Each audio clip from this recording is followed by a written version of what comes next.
जय हिंद दोस्तों, वंदे मातरम। मैंने आज से 1 महीना पहले एक वीडियो बनाया था जिसमें कि बताया था कि धर्मेंद्र प्रधान जो है बीजेपी सरकार को डुबा के मानेगा। जी हाँ भाइयों, अब जो है ये बात सच साबित होते नजर आ रहा है। जो कारनामे थे, 5-6 कारनामे जो धर्मेंद्र प्रधान ने किया था, उसको छोड़ के छठा कारनामा ऐसा कर दिया अब कि अब जनता के साथ साथ अब उच्च लेवल पे राजनीतिज्ञ और कोर्ट वगैरह, चीफ जस्टिस वगैरह भी उनके पीछे हाथ धो के पड़ गया है। मतलब बीजेपी का 2024 में जीत के बाद 2025 जो है लास्ट से लेके 2026 बहुत बुरे वक्त से गुजर रहा है। मतलब कि बीजेपी का सरकार आने के बाद सबके ऊपर हावी हुआ था क्योंकि जनता का फुल समर्थन था। लेकिन जैसे ही 2026 आया, धीरे धीरे बीजेपी के ऊपर सभी हावी होना शुरू कर दिया। जैसे लेफ्टिस्ट पूरा हावी है अभी बीजेपी के ऊपर, कांग्रेस हो चाहे कोई भी पार्टी हो, सभी के सभी बीजेपी के ऊपर अभी हावी है और बीजेपी कुछ भी नहीं कर पा रहा है। चलिए वो सब छोड़ते हैं और धर्मेंद्र प्रधान पे आते हैं और मैं उनके पिछला 5-6 कारनामा जो उन्होंने किया था पहले शॉर्ट में वो बता देता हूं, फिर जो नया कारनामा अभी हुआ है उसके बारे में हम चर्चा करेंगे। सबसे पहले तो जब वो पेट्रोलियम मंत्री थे तो उस टाइम पे लेफ्टिस्ट का एक नेता था सवा नकवी, जो कि प्योर कांग्रेसी थे, हिंदू विरोधी। उनके घर पे सिलेंडर पहुंचाने का काम धर्मेंद्र प्रधान जी किए थे और बीजेपी बहुत ट्रोल भी हुआ था। यहां तक कि ट्विटर में धर्मेंद्र प्रधान ने सिलेंडर पहुंचाने के बाद धन्यवाद भी उनको किया था सवा नकवी को कि आपने कम से कम लिखने का जरूरत तो किया। उसके बाद दूसरा में आ जाता है कि महिला पत्रकार मौसमी सिंह थी एक, जो कि कांग्रेस के एकदम चटुकार, उसका फोटो निकाल रहा था और निकाल के ट्विटर पे टैग कर रहा था कि देखो इतने अच्छे पत्रकार के साथ मेरा अच्छा संबंध है। यहां पे भी वो ट्रोल हुआ था और जब जब वो ट्रोल होता है बीजेपी को ले डूबता है। उसके बाद जो हुआ था नीट परीक्षा, जिसका कि पेपर लीक हुआ था और इतनी फजीहत बीजेपी ने झेला था कि शांत होते नहीं हो पा रहा था। ऐसा लग रहा था कि बीजेपी बहुत ज्यादा बैकफुट पे आ गई है। वो सब कारनामे जो था धर्मेंद्र प्रधान क्या ही नतीजा था, क्योंकि धर्मेंद्र प्रधान कहा जाता है कि जितने चहीते बीजेपी के हैं उतने ही चहीते वो लेफ्टिस्ट के हैं और उससे भी कहीं ज्यादा चहीते वो कांग्रेस के हैं। मतलब अगर उनको बीजेपी वॉकआउट करके अगर पार्टी से निकालता भी है तो वो किसी ना किसी अन्य पार्टी से वो सम्मिलित होकर राज्यसभा पहुंच जाएंगे। उनको ये है, इसलिए वो क्या करते हैं, सरकार किसी का हुई सिस्टम हमारा है वाला नीति पे चलता है, सभी को खुश करके रखना चाहता है। उसके बाद भाइयों, जी मेंस का परीक्षा का 2021 ईस्वी में पेपर लीक हुआ था।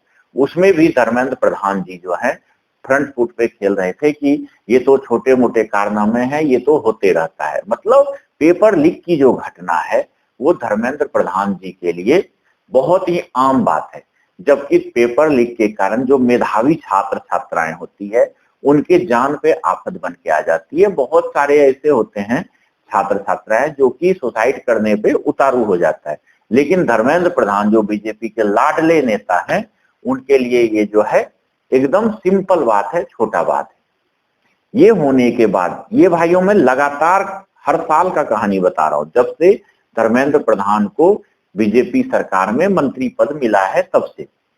उसके बाद भाइयों एनसीईआरटी के नियम में बदलाव करके इन्होंने एक नियम बनाया था। सोचिए इनका दिमाग कहां से चलता है। इनको लगता है कि ये मंत्री खुद हैं लेकिन दिमाग कहीं और से ऑपरेट होता है। इन्होंने नियम बनाया कि स्कूल में जो है छात्र और छात्राओं के लिए एक ही टॉयलेट कॉमन होगा, जिसमें कि छात्र और छात्राएं एक साथ जाएंगे, और कपड़ा बदलने का भी एक ही रूम होगा जिसमें कि छात्र और छात्राएं जो है साथ में कपड़ा बदलेंगे। और यहां तक उनके लिए ही नहीं, अध्यापक और अध्यापिका के लिए है सेम नियम लागू कर दिया उन्होंने कि वो भी, उनके लिए भी अलग टॉयलेट नहीं होगा, अलग बाथरूम नहीं होगा और ना ही अलग कोई चीज होगा।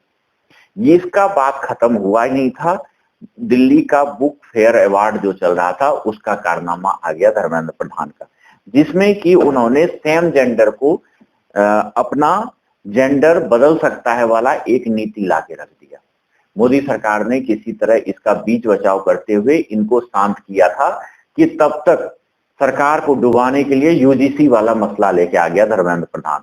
और जब इस पे बम फटा तो इन्होंने क्या किया, लेफ्टिस्ट के ऊपर माथे मरने लगा कि इंदिरा जयसिंह ने सब कुछ किया है। लेकिन ये चीज खुल के भी नहीं बोल पा रहे थे और ना ही कोई बीजेपी का नेता बोल पा रहा था। आईटी सेल के द्वारा कहवाया जा रहा था। यूजीसी का इतना ज्यादा अभी एक्शन चल रहा है कि हर एक सामान्य वर्ग के जितने भी जनता है, अभी जिसे हम सामान्य वर्ग बोलते हैं, 1980-90 से पहले जो जिसे अभी ओबीसी बोलते हैं वो सब सामान्य वर्ग थे। मतलब सिर्फ दो ही वर्ग होते थे, सामान्य और एससी एसटी। अब मंडल कमीशन आने के बाद सामान्य एससी एसटी में से कुछ वर्ग को अलग करके ओबीसी कर दिया गया और वहीं पे फिर से जातियों में बांट के नेताओं ने अपना वोट तो लूटा लेकिन आपस में झगड़ा का कांड करवा दिया। वहीं अब यूजीसी का इतना ज्यादा मसला हो गया है कि सामान्य वर्ग जो है, जो कि बीजेपी का कोर वोटर कहा जाता है, वो एक तरफ से रूठ गया। लेकिन इनको ये लग रहा था कि इसका मसला बहुत ज्यादा नहीं चलेगा, शांत हो जाएगा। लेकिन आज के डेट में जब कोई मसला उठता है और कोई सरकार बैकफुट पे जाती है तो विपक्ष चाहे कुछ भी करना पड़े कारनामा, तो सरकार को जो है गिराने की कोशिश करता है। स्वयं विपक्ष जो है समर्थन देके सामान्य वर्ग को आज के डेट में सरकार को बैकफुट पे ले आया है। यहां तक कि कोई भी उनका ट्विटर पे हैंडल हो, चाहे उनका जनसभा हो या कोई मीटिंग हो, उसमें कोई जनता पहुंच नहीं रहा है। और जहां भी ये ट्विटर पे कोई बात लिखते हैं तुरंत उसके विरोध में उन पे कमेंट आना शुरू हो जाता है कि यूजीसी पे आपने क्या सोचा है, क्यों पूरे हिंदुओं को एक करके आपने सरकार बनाया और यूजीसी लाके सारे हिंदुओं को बांट दिया। और इस सवाल का जवाब ना नरेंद्र मोदी जी के पास है, ना अमित शाह जी के पास है और ना ही किसी उनके नेता के पास। ये सब कांड को एक साथ अगर खत्म कर दिया जाए तो नया कांड के बारे में अब चर्चा कर लेते हैं भाइयों। धर्मेंद्र प्रधान जी ने, अब देखिए यूजीसी का कांड अभी ठंडा भी नहीं हुआ है कि 8वीं क्लास एनसीईआरटी का बुक है 8वीं क्लास का, उसमें एक चैप्टर ला दिया है कि भारत का जो जुडिशरी है, मतलब कोर्ट है, न्यायपालिका कितना करप्ट है। ये 8वीं क्लास के बच्चे को पढ़ाया जाने लगा। अच्छा ही पढ़ाना चाहिए हमेशा बच्चों को, लेकिन निगेटिव नहीं पढ़ाना चाहिए, क्योंकि जो निगेटिव पॉइंट होते हैं वो बच्चों के मन में हमेशा ज्यादा घुसता है और पॉजिटिव चीज जल्दी नहीं घुसता है और ये चीज निकलता भी नहीं है। तो जुडिशरी के बारे में उन्होंने ये लिख दिया कि कितने करप्शन है उसमें और कितने उसमें खामियां हैं। इतना ही तो लिखना था। और चीफ जस्टिस को जैसे ही पता चला सूर्यकांत को, उन्होंने बीजेपी को समन भेज दिया, नोटिस पे नोटिस, नोटिस पे नोटिस। जो बीजेपी का सॉलिसिटर जनरल है तुषार मेहता, वो सिर नीचे करके खड़ा है और सूर्यकांत जो है चीफ जस्टिस वो बैटिंग कर रहा है। इतना अभद्र टिप्पणी किया है सूर्यकांत जी ने बीजेपी के ऊपर कि बीजेपी का इसी मंगलवार को 2 दिन पहले एक मीटिंग था, कोर मीटिंग। उस मीटिंग में धर्मेंद्र प्रधान को इतना लताड़ा गया है कि अगर कोई दूसरा नेता हो तो वो इस्तीफा देके तुरंत निकल जाए। लेकिन बेशर्मी की एक हद होती है और धर्मेंद्र प्रधान को खैर शर्म तो है ही नहीं। अभी तक अगर शर्म होता तो अभी तक इस्तीफा देके डैमेज कंट्रोल कर लेता, लेकिन वो इस्तीफा नहीं दे रहा है क्योंकि उन्हें मालूम है कि मुझे प्रोजेक्ट ही इसलिए किया गया है कि मैं बीजेपी को किसी तरह गर्त में, गहराई में ले जाऊं और जितना नुकसान मुझे होगा, हो सकता है विपक्ष के कोई बात फिक्स हुआ हो, वहां से पैसा मिल सकता है उन्हें। कभी कभी क्या होता है कि अगर मैं कोई नौकरी कर रहा हूं और कोई आदमी मुझे लोभ दे रहा है कि मैं तुम्हें जितना नौकरी में कमा लोगे उतना पैसा देता हूं, तुम ये काम कर दो, कांड कर दो, और जनता कर देती है या कोई कर देता है। सेम कहानी लगता है ऐसा कि धर्मेंद्र प्रधान के साथ हो रखा है। और धर्मेंद्र प्रधान जो है वो गुटबाजी विपक्ष के साथ या कांग्रेस के साथ कर चुका है कि अगर मुझे बीजेपी से निकाला भी जाता है तो अपने तरफ से राज्यसभा सांसद मुझे बनाना और मेरे स्विच अकाउंट में इतना अमाउंट डाल देना।